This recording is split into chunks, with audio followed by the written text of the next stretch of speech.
हज 2021 के लिए फॉर्म दाखिल करने की आखिरी तारीख आज है। मरकजी और रियासती हज कमेटियों के जरिए हालांकि ऑनलाइन हज फॉर्म दाखिल करने के लिए इंतजामात तो किए गए थे, इसके बावजूद मुल्क गिर सतह पर हज कमेटी को पूरे मुल्क से 50,000 फॉर्म भी हासिल नहीं हो सके।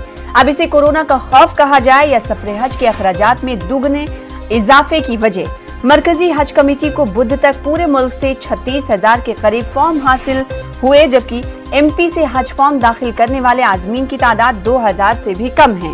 हज फॉर्म की कम तादाद को देखते हुए मरकजी हज कमेटी फॉर्म दाखिल करने की तारीख में तौसी करती है या आज शाम तक जितने फॉर्म जमा होते हैं उसी पर इक्तफा करते हुए आगे की कार्रवाई करती है, ये देखना होगा।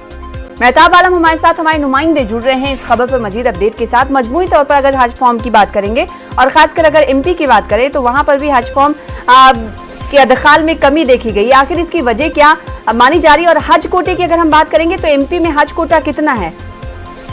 मैं बता देखिए कि अभी 2019 में जो हज हुआ था उस वक्त जो कोटा की आबादी की मुनासिबत से पूरी दुनिया की आबादी को सामने रखने के बाद सऊदी गवर्नमेंट हर मुल्क का कोटा रिजर्व करती है। 2019 में जो हिंदुस्तान से 2 लाख आदमी ने हज गए थे उसमें से जो है 65,000 के करीब आदमी ने प्राइवेट कोटे से गए थे, बाकी जो मरकजी हज कमेटी के जरिए भेजा गया था।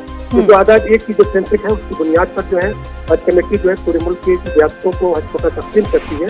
उस वक्त तो फॉर्म बहुत ज्यादा थे, क्योंकि पिछला साल भी अगर मैं पहली बात जो 1 महीने का वक्फा दिया गया था मध्य प्रदेश की बात करूँ तो 13,000 से ज्यादा फॉर्म जमा किए गए थे। और लेकिन इस बार की अगर बात करते तो इसे हम क्योंकि हज कमेटी के सीईओ से जो हमारी बात हुई उन्होंने दो वजूहत बताई कि एक तो कोरोना का खौफ और दूसरा कि कोरोना के खौफ की वजह से लोगों को भी ये क्लियर नहीं है कि आगे हज होगा भी नहीं, क्योंकि हज फॉर्म के ऊपर साफ तौर पर लिखा हुआ है कि सऊदी हुकूमत का जिस तरह की हिदायत रहेगी उसके मुताबिक काम किया जाएगा। दूसरा ये है कि जो पहले जो 2 लाख जो है 20,000 के आसपास अजीजिया कैटेगरी के आदमी हज मुकम्मल कर लेते थे, लेकिन इस बार जो फॉर्म दिया गया उसमें मिनिमम जो 3,70,000 से लेकर 5,20,000 रुपए तक का खर्च बताया गया है। तो अब वहीं पर इनकम टैक्स सर्टिफिकेट भी आपको प्रोड्यूस करना है। इन तमाम चीजों को देखते हुए जो आदमी ने हज कम से कम तादाद में पहुंच रहे हैं। अब ये देखना होगा कि आज मरकजी हज कमेटी इस पर क्या फैसला लेती है, तो तारीख में तौसी होती है या जो फॉर्म भरे जा चुके हैं इसी पर अगली कार्रवाई की जाती है। मेहताब आलम, क्या इसके इम्कान जाहिर किए जा रहे हैं क्या कि एमपी में हज कमेटी की तरफ से तारीख में तौसी कर दी जाए?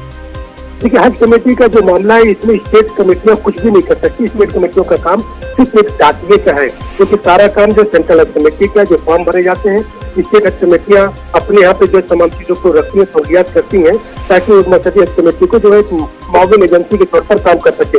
फैसला सेंट्रल हज कमेटी को लेना, सेंट्रल हज कमेटी अगर फैसला लेती है तारीख में तौसी का तो उसी के मुताबिक जो स्टेट हज कमेटी अपना काम करेंगी। अगर नहीं लेती है तो उनके पास जो कुछ भी है वो ऑनलाइन सब कुछ जमा होता है, उस पर मरकजी हज कमेटी को काम करना है। जी, बेहद शुक्रिया मेहताब आलम, आगे भी आपसे जुड़ते रहेंगे, इस हवाले से अपडेट देते रहेंगे।